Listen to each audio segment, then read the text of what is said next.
So good evening, y'all. Or good afternoon. Or if you're in Congress time, good morning. NYC Resistor is a Brooklyn-based hackerspace founded in 2008 and inspired, I'm told, by the founding members coming to the CCC and looking at all the things going on here and decided this is something that we need in New York. It occupies the same sweet spot of the Congress, which is the intersection of art and technology. And this talk is a perfect example of that. It's about vector retrogaming, and it's one of the 4 talks that are being presented here by NYC Resistor.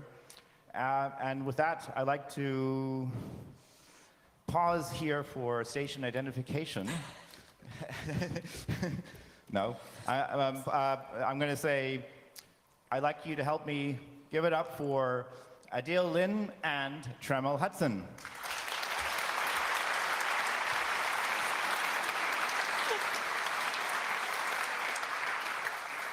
Tremel gets the rockstar mic. Well, thank you all for bearing with us during our technological troubles. So I'm Tremel Hudson from NYC Resistor. Hi, I'm Adele Lin from NYC Resistor. And we're here to talk about vectors and vector games and the history of vector games. So we're going to quickly run through the early stages of vector monitors.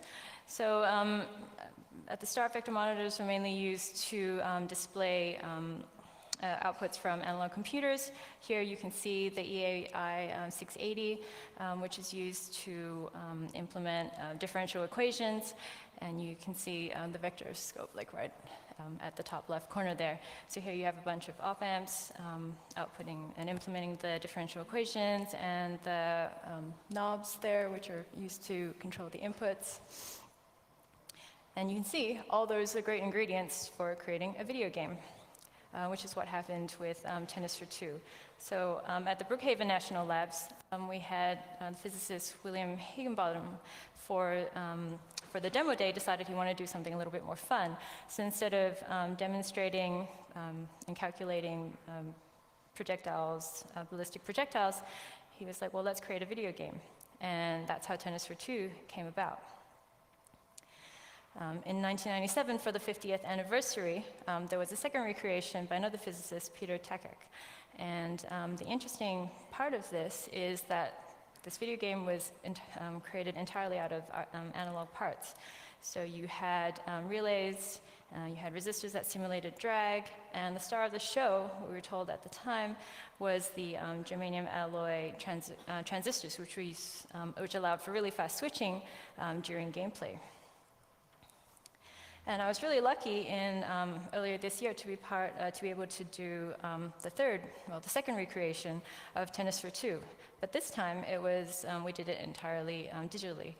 So the reason for this is part of the Silicon City exhibition at the New York Historical Society, and as an exhibit that needed to be up for 5 months, we weren't able to use analog parts because, as we were told, on the day itself, we had engineers at the Brookhaven National Labs having to switch out relays and parts itself.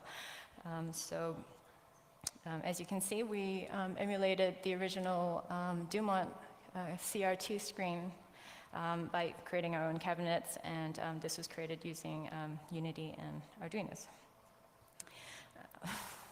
So Tennis for Two being the original analog video game, Space War was the first ever digital video game, again produced on the PDP-1, ported to a Vectrex. It was wildly popular, and lots of people created their own controllers and their own versions of that. A slightly different type of vector display are the storage tube displays. So for example, the Tektronix 4000 series you have here, they're used to create some really, really beautiful high-res drawings, but these are kind of permanent drawings. So as you can see, for example, the Utah teapot here, which is the standard vector drawing, 3D rendering reference, this kind of takes 30 seconds to do the full drawing, and kind of then you need to like pick it up and shake the thing to kind of reset it. So kind of, you know, like why vectors? Why at a time where video games were done on raster displays, why vectors? Well, mainly because it was hugely expensive. So the Vectrexes were able to draw some really high-res drawings using really low bandwidth and low memory, and to use a raster display that would have the buffering to hold a 1024 by 1024 frame rate of the original asteroids would have cost thousands and thousands of dollars. And also take a look at kind of a bitmap version of Star Wars versus one done on a vector display. Look at the, you know, the resolution and the roundness. It's just incredibly beautiful. Vector displays are amazing for doing 3D animation. At the time compared, look at, again, the bitmap version versus the vector version of the TIE Fighter there. You can get amazing scaling and rotation and really depth to the image and a really kind of much more immersive feel, I think, to playing the game. So there are a couple different ways to generate the vectors, and these are analog signals that are steering the beam around the scope. There were two main techniques that were used in the Atari systems. The earliest ones were called digital vector generation, and they directly moved the beam around. So Lunar Lander, shown here where we've disabled the Z channel so you can actually see the traces. It goes from one point directly to the next. The Tempest, later game, always returns to the center in between drawing each item.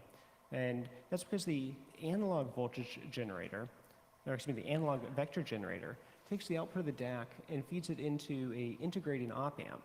So the DAC is actually controlling the slope of the line rather than the position that the line goes to. And then they had a transistor that allowed them to short the capacitor to return to the center of the screen. This made for much smoother lines and also reduced the CPU bandwidth required to generate the segments, because they only had to change the value when they wanted to start drawing a different line. As long as it was continuing at the same slope, they could go off and compute other things. Meanwhile, we have plenty of CPU horsepower today, so we can do all sorts of things to improve the efficiency of the displays, like sorting the vectors and doing a topological sort so that we minimize the transit time, which is the dominant cost in displaying things on these screens. And we can even do this, a lot of this in small microcontrollers. The board that we've built as part of this open source hardware is built on a Teensy3 and uses a microchip 4922 DAC that gives us 12 bits of analog resolution. So, you know, this is basically a do-it-yourself 4K display with literally 3 components, a Teensy and 2 DACs. We're also working on a slightly more packaged version, again, as open source hardware and open source software that will be more suitable for driving things that need differential outputs or dual-ended outputs. So now that we have a way to generate the vectors, we need some way to display them. My suggestion is save your money. Don't go buy one of those fancy storage scopes. They'll cost you $20,000 and that you can't actually do animations on them. You might already have a digital scope with an XY mode, and it's great for debugging signals, but it quantizes everything down to 8 bits, and it's not really what we're looking for. So, you know, keep that in your toolbox for debugging your digital problems. And you can go to Craigslist or eBay and pick up an old CRT analog scope. People are giving these things away for, you know, 20 to 50 euros, and they're actually really great displays for a lot of this stuff. You can also find vector scopes from TV stations that are decommissioning all of their NTSC and PAL equipment. I picked up 4 of them for $100 plus $50 of shipping, and you know, they are super fast, super sharp. They really make great displays.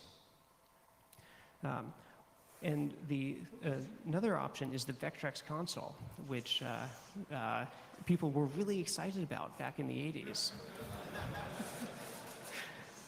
This was a home vector arcade game system. And we have one up here on loan from CCC Berlin. And it's really easy to convert it from to basically remove the 6502 brain that it had and hook up your own DAC. And it doesn't damage the system at all. Unfortunately, because this is a very low-cost display, it doesn't have as much bandwidth as the arcade cabinets. So if you try to use the timing parameters that they have, you end up with kind of an artistic sort of thing. But with a little bit of tweaks in the timing, you can actually get really nice, sharp vectors, good reproducibility. And it's really about the same level of acceptable gameplay as a multi-megahertz oscilloscope. Laser projectors seem like they'd be a natural fit since they are also XY displays. The problem is that they're even slower than the Vectrex. And most of the arcade games are just much too complicated to play. And you end up with really bad flickering. It might be possible to generate some new games that take advantage of lasers. But until then, we kind of shelved our laser project for now. What folks are looking for when they're emulating these vector systems is this sort of beautiful kind of sharp pixel-free lines and the kind of the bloom of the bright vectors. And MAME has a way to emulate that, but it just kind of fuzzes out things, and it's not really as good as the real display. But what MAME does a great job of is emulating thousands of games, including every vector game that's listed on Wikipedia, and you can find the ROMs in the usual sort of places. So we've written a patch for MAME that hooks into it and is able to export those vectors. And it's not a very large patch. It basically we grab the vectors when they're being handed off to the OpenGL line drawing and send a copy of them out the serial port to the board that we've designed.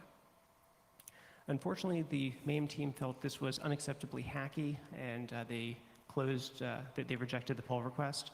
So until then, you can clone my MAME tree, and I have build instructions on my website. This also works in the MAME for all distribution, which runs on the Raspberry Pi.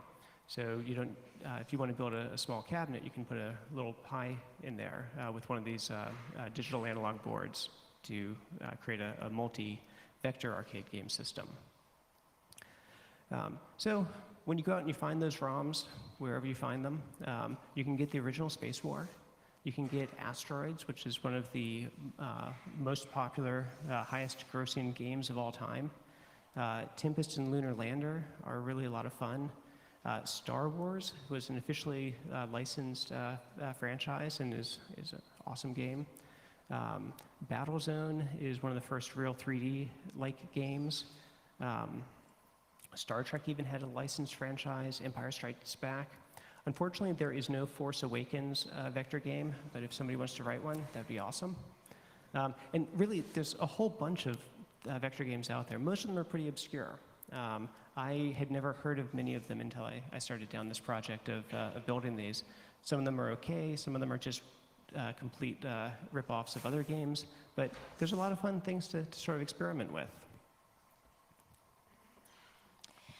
And I guess once you've got your games going, you obviously want to make your own custom controls and your own beautiful cabinets.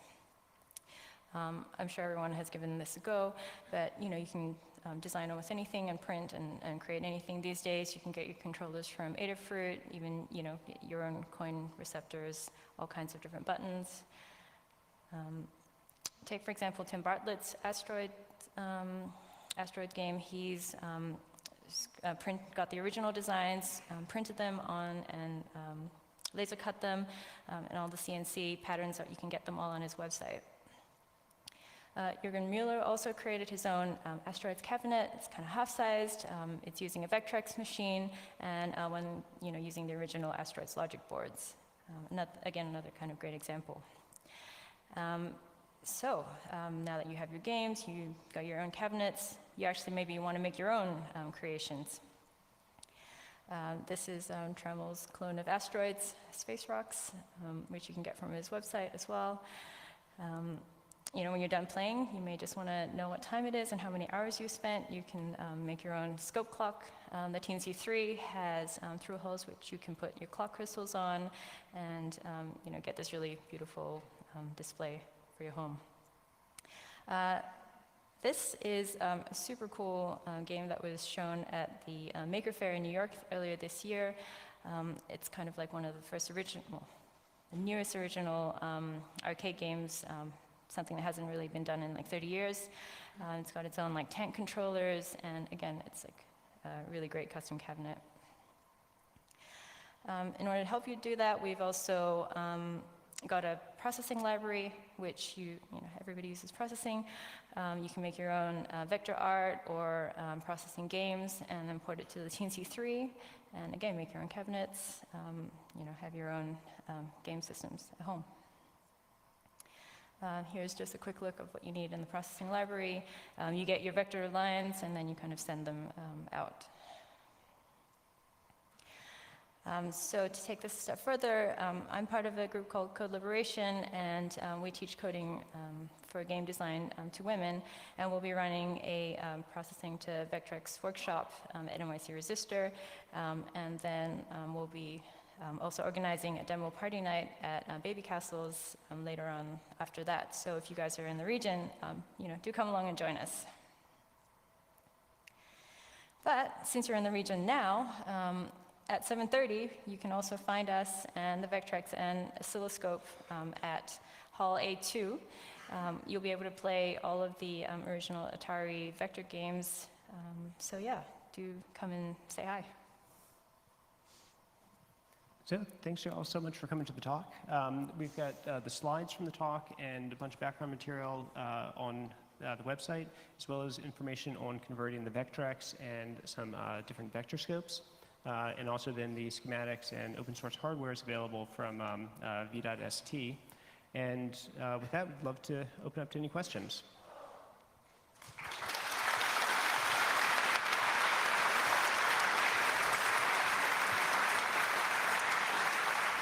So if you want to ask a question, please step up to one of the microphones and make yourself available.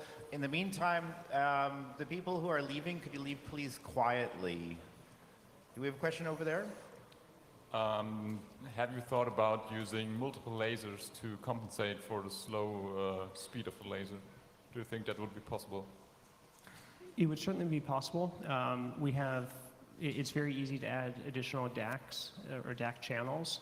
I haven't tried it personally, and the mechanical setup would also require some amount of calibration.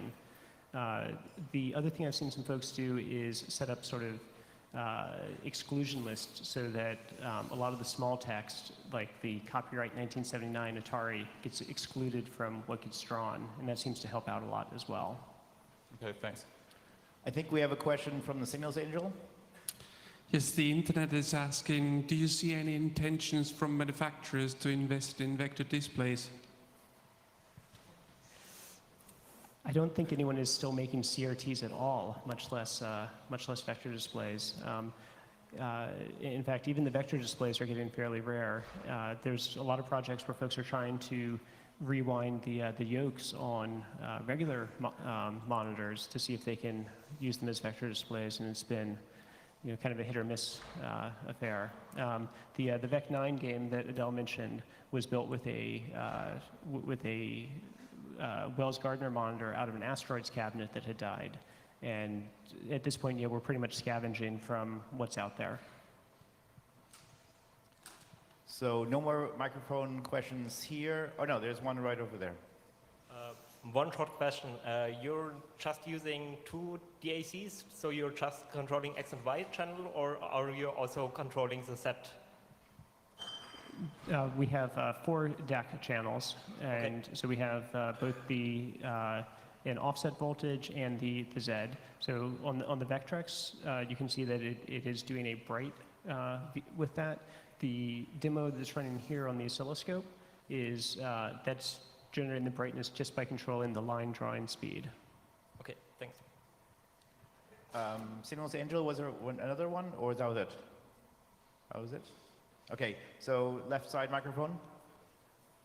Well, not directly a question, but I just wanted to note that it is possible to use the PC VGA output to drive an oscilloscope vector. So you don't need external hardware. You can essentially just wire the color channels to the scope. So 3 channels, X, Y, Z. That gives you 8 bits of resolution. Right. That's the hard limit there. Yeah, with these DACs we get 12 bits, and it's at 8 bits the stair stepping is very, very noticeable. Another question from the Signals Angel. We've got one more from the internet. What is the display rate like?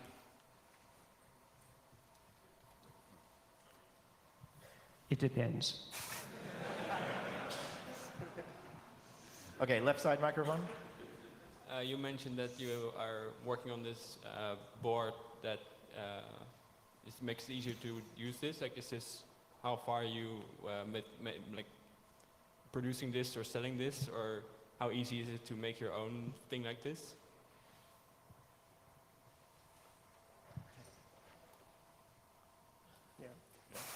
So we had a workshop, Adele and I had a workshop at NYC Resistor a few months ago where folks just soldered them together. It's pretty much the teensy and the 2 DACs. There's not, for oscilloscope, vectorscope, and the Vectrex, you don't need really anything else. So I don't see any more questions. You said the session is going to be at 7:30 in A2. That's correct. Thank you very much. So could you join me and thank Trammell Hudson and Adil Lin again?